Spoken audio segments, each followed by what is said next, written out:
According to Neighbor Impact, St. Vincent de Paul is the largest distributor of emergency food in their three-county area, and that's St. Vincent de Paul Bend.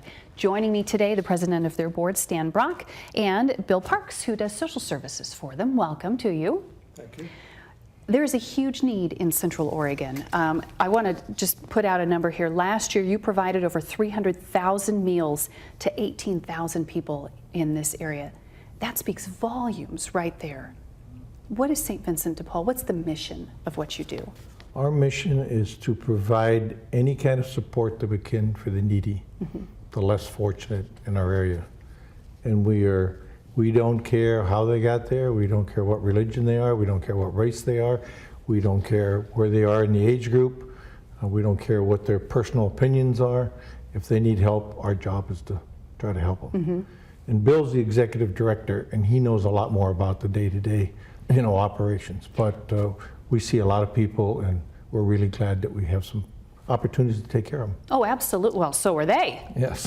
For sure. Well, and Bill, I know that the focus is to remain or respect the dignity and, kind of let them come in and ask for help without feeling, horrible about it or, odd about it. And so you do that day in, day out, right? One of the services, other than many services we provide, is that we allow the people to come in and talk with us. And a lot of these people don't have someone that they can just empty out. We're not related to them, we're not friends of theirs, but somebody who cares. So we give them an opportunity when we interview them to tell us what's going on with them. And we go through a lot of Kleenex, and we go through a lot of surprises with people.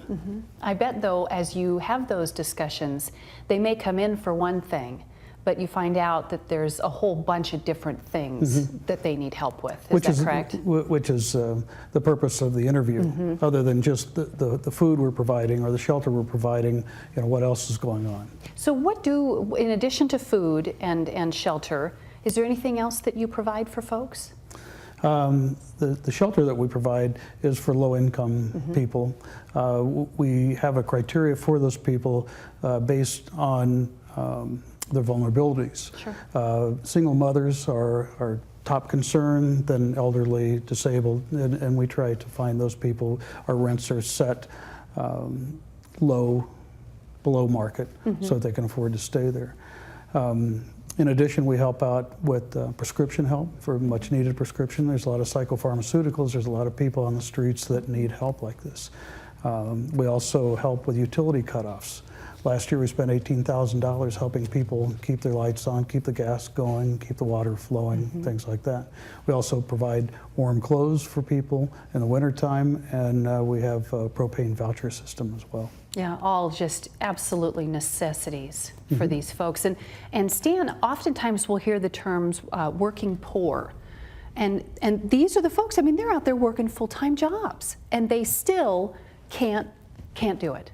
Well, if you look at the demographics of Bend, there's a top third that's fairly well-to-do, whether they retired or trust kids or whatever.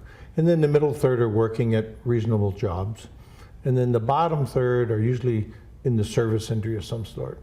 So what we call the working poor lately is that you'll have two people working and just making it, and all of a sudden one of them will be at McDonald's or someplace and their hours are getting cut in half. Right. And then the husband will come home and find out that he worked at the Miller somewhere and his time was cut in half, or one of them will lose their job completely. So now they're coming in, just even if they have food stamps, they're coming in the end of the month, whatever, because we give a food box out once a month, and it's a 5-day food box. And part of the interview process to find out, do they like coffee or tea? They're allergic to peanut butter. Do they, they don't want meat? Do they don't want pasta or whatever? We don't just put them in a bag and hand them out. Right. And then the other part, as Bill was talking about in the interview, is that people want to talk to somebody. So we had a couple of good examples. A person come in a few weeks ago, and he's sort of crippled and has a cane, has some back problems. What happens to be one of our interviewers also has a bad back and just went through a lot of things. By the time it was all done, it might have taken more than a day, our interviewer lined him up with the agencies he has to go to get funding for his operation, where he goes to get the operation, and walked him through all the steps. Now he comes back, he's working a little bit better. I think his operation is next month. Yeah. which wouldn't have been available to them if we were lucky enough to have somebody knew about it. Well, we're out of time, and I'm so appreciative that you both came in today. Well, thank you. Thank you so Here much, too. and folks can find out more on the website. So Good. thank you. Thank you very much. We appreciate that Thank very you. much. We'll be right back.